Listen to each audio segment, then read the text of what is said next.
With people whose ancestors came from Africa. So when you total up the number of Afro-Americans, real Afro-Americans, in the Western Hemisphere, there are perhaps 100 million. And if these people ever unite among themselves, not only is it necessary for the Afro-Americans in the United States to be organized, but it's also necessary for the Afro-Americans in the Caribbean, or the Afro-Cubans, the Afro-Brazilians. It's necessary for all of them to be organized. And then once they're organized in each place, we have to organize among ourselves. This is historical reality, and we are against every blockade. Anyway, blockades goes against the people, against men, women, and children, against the youth and the old. Ideals not only spread throughout Latin America, but also forged strong ties with national liberation leaders such as Sékou Touré, Amílcar Cabral, Julius Nyerere, Samora Machel, and Agostinho Neto. When the regular South African troops invaded Angola, we couldn't stand by and do nothing.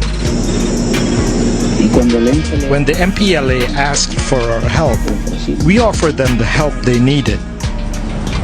In 1975, as Angola moved towards independence from Portugal, the CIA, along with the apartheid government of South Africa, tried to bring down the new Angolan government.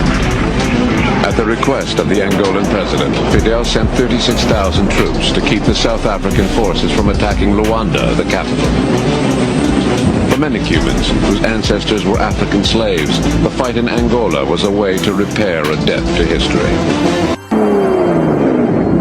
In 14 years of war, over 300,000 Cubans, doctors, teachers, and engineers, as well as soldiers, played an important role in Angola. More than 2,000 lost their lives. In 1988, Fidel sent in more Cuban troops for the decisive battle at Cuito Cuanavale and directed operations from Cuba. The defeat of the South African army drove a large nail into the coffin of apartheid and helped advance the struggle of the South African people. That's a clip from the 2001 documentary Fidel, The Untold Story. Say they want to see me brought to justice. But I would like to know what they mean by justice.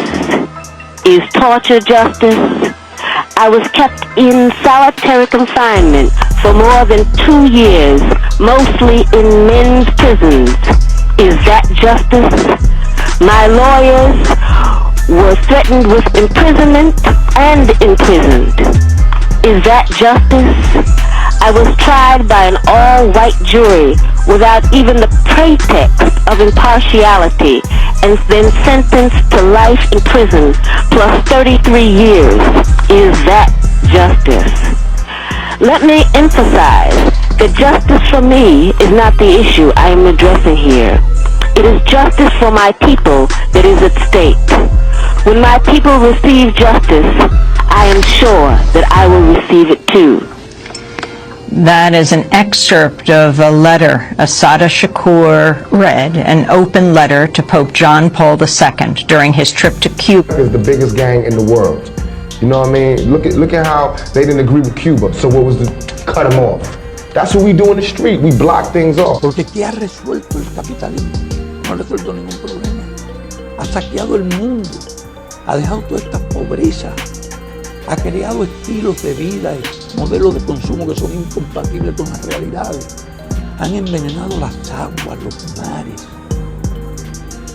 Quiero decir los ríos, los lagos, los mares, la atmósfera, la tierra. Han creado el despilfarro más increíble.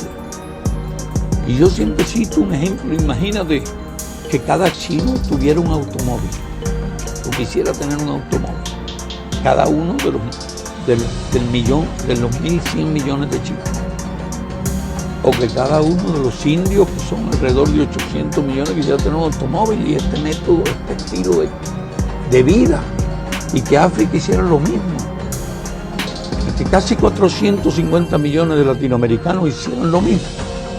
¿Cuánto duraría el petróleo? ¿Cuánto duraría el gas? ¿Cuánto durarían los recursos naturales? ¿Qué quedaría de la capa de ozono? ¿Qué quedaría del oxígeno sobre la Tierra? ¿Qué pasaría con el dióxido de carbono? Y todos estos fenómenos que están cambiando la ecología.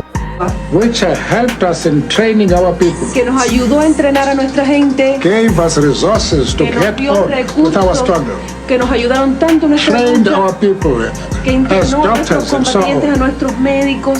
You have not come to our country. Cuba no ha venido a visitarnos, usted no ha ido a visitar. When are you coming? ¿Cuándo viene?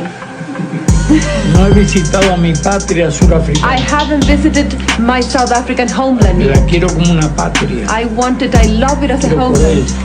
y por el pueblo. I love it as a homeland as I love you and the When South African are you people. That was Nelson Mandela imploring Fidel Castro to come to South Africa. And this is Fidel Castro speaking in South Africa in 1998. Conviértase Sudáfrica en modelo de un mundo futuro más justo y más humano. Did you know that Fidel Castro was the one that helped defeat white racists in South Africa and then end apartheid while America did nothing? American schools in American media will never tell you the truth. Pay attention. Lou Diamond's We had to solve the problem. Enviamos muchas de nuestras mejores unidades. We sent many of our best divisions, pilots, planes, Y le decimos, le vamos a prohibir a los sudafricanos. and we said to intervenir. them, we are going to prevent the South Africans Cuando llegó la situación había from una gran acting. crisis. When we arrived there was a great Y es cuando se crisis. desarrolla la batalla de Cuito. It was when the Cuito-Juana Valley battle took place. ¿Sabe cuántos hombres envió Cuba a Angola en ese momento? You know how many troops Cuba sent to Angola at that moment? 55.000 hombres. 55,000 troops. 55.000 hombres. Lo cual habría, y voluntarios todos. And all of them on voluntary Lo más basis. importante. That's the most important thing of all.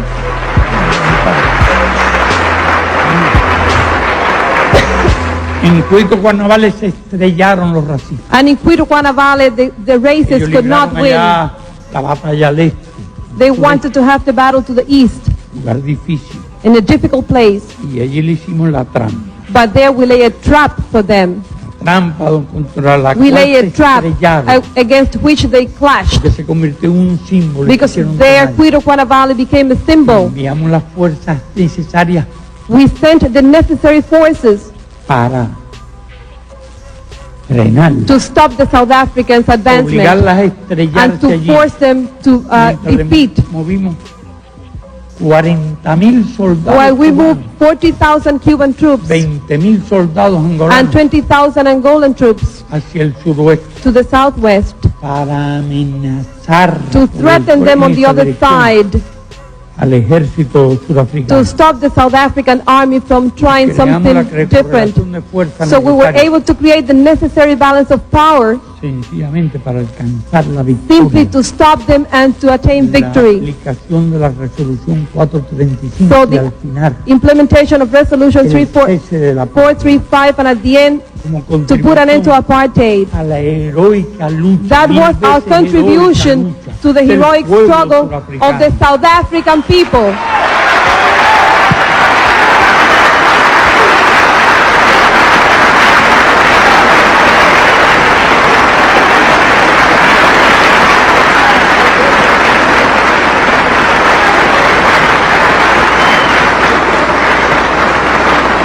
De eso no se habla allí en Naciones Unidas. You know, at the United Nations, they don't speak about that. Escuché un gran número de discursos. We have heard a great number of speeches. Se hablaba y se aplaudía la independencia. People spoke about the independence. They applauded the independence of the African countries. Parecía obra y milagro. It would seem that that was the work and miracle of the United Nations. Se hablaba del fin.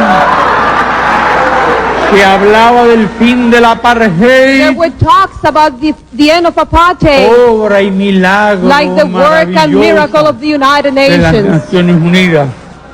No se mencionó un solo cubano de los que murieron. There was no mention about one Cuban of the many Cubans who died there. El nombre de Cuba. The name of Cuba was not even mentioned. Vean cómo a veces So look how sometimes se pretende escribir la historia. people intend to write history forgetting reality.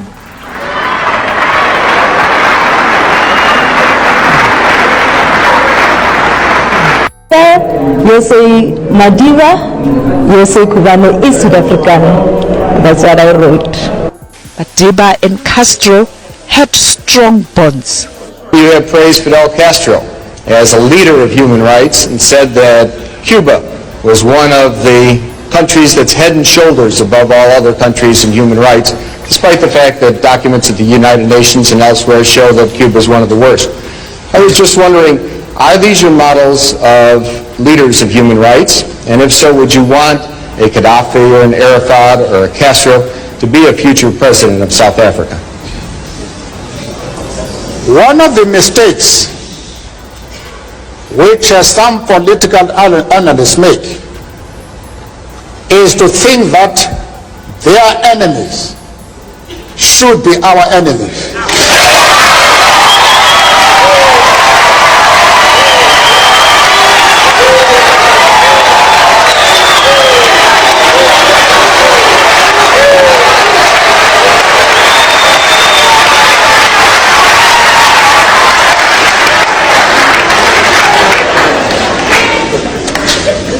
That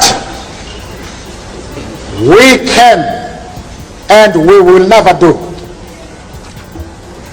We have our own struggle which we are conducting. We are grateful to the world for supporting our struggle. But nevertheless, we are an independent organization with its own policy. And the attitude of every country towards, our attitude towards any country is determined by the attitude of that country to our struggle.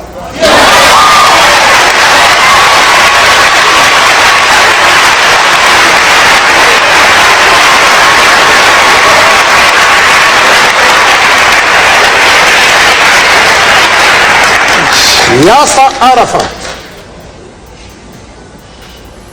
Colonel Gaddafi, Fidel Castro support our struggle to the hilt.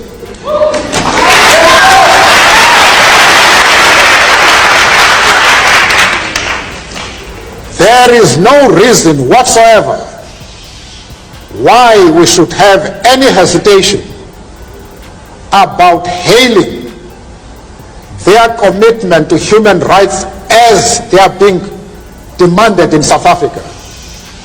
Our attitude is based solely on the fact that they fully support the anti-apartheid struggle. They do not support it only in rhetoric. They are placing resources at our disposal for us to win the struggle.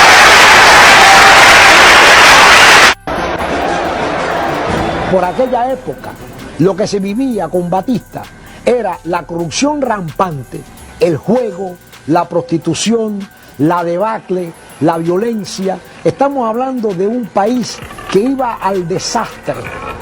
I knew Cuba before Fidel Castro. I went there. It was the playground of the mafia. We had all the big jazz nightclubs that Nat King Cole and myself were petitioned to perform in. I did not see democracy in Cuba.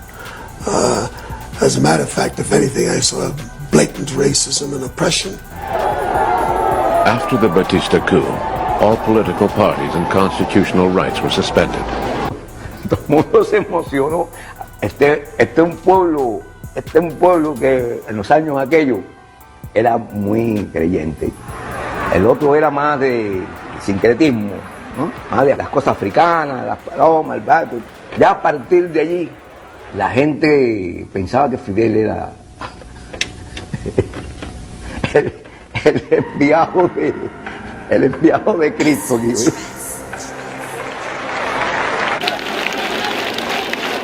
Thousands of Cubans paid final respects to deceased leader Fidel Castro in Havana. The crowd gathered at Havana's iconic Revolution Square to pay tribute to the late Castro, who died on November 25. A huge crowd of mourners filled the square as the memorial got underway at the site of some of Castro's most famous speeches. I am very sad, overwhelmed with emotions. It's like losing a member of my own family. It is like being sad without wanting to cry. It is not a sadness where we shed tears. It is a deep sadness, a pain that overwhelms. Others took to the streets and talked about Fidel. All this is that we feel, we understand. I am Cuban, wherever I am, and he will no longer be here. Understand? It's something that hurts you. We are very sad at this moment. We are grieving one by one, and each of us has passed along their message to him. We still keep on going together. To me, we continue together. And I think things will continue to be... When she saw Castro sweep into Havana, she aches at his death. It's a deep pain I feel because of the loss. For those born after the revolution have no understanding of what he represents to us. He liberated us. Since his brother Raul took over in 2006, the country has made modest changes, encouraging small businesses, showing signs of opening up its economy. A stretch of mourning. I think that Fidel Castro was a good man. He always fought for the rights of Cuban people. And harassment of the U.S. In this respect, it did not coincide with the Soviet viewpoint. We acted. But without their cooperation. Quite the opposite. That from the film CIA and the Angolan Revolution, Bill Fletcher, as we wrap up this section on Cuba in Africa. There's a story that I heard, Amy, about what happened in Angola on the night of independence. And there was panic in the capital. South African troops and their allies were approaching, and no one knew what was going to happen. And then at midnight, people went down to the docks, and out of the darkness came Cuban troops, Cuban ships, that then landed troops. And the look on the face of the person who told me the story, who witnessed this, was something that I'll never forget. That the sense that they had been saved at a critical moment in an act that had not been driven by the Soviet Union, but had been driven by a belief in solidarity and a particular relationship between Cuba and Africa. And that's something that the U.S. mainstream media is completely ignoring at this harassment of the U.S. In this respect, it did not coincide with the Soviet viewpoint. We acted. But without their cooperation. Quite the opposite. That from the film CIA and the Angolan Revolution, Bill Fletcher, as we wrap up this section on Cuba in Africa. There's a story that I heard, Amy, about what happened in Angola on the night of independence. And there was panic in the capital. South African troops and their allies were approaching, and no one knew what was going to happen. And then at midnight, people went down to the docks, and out of the darkness came Cuban troops, Cuban ships, that then landed troops. And the look on the face of the person who told me the story, who witnessed this, was something that I'll never forget. That the sense that they had been saved at a critical moment in an act that had not been driven by the Soviet Union, but had been driven by a belief in solidarity and a particular relationship between Cuba and Africa. And that's something that the U.S. mainstream media is completely ignoring at this moment.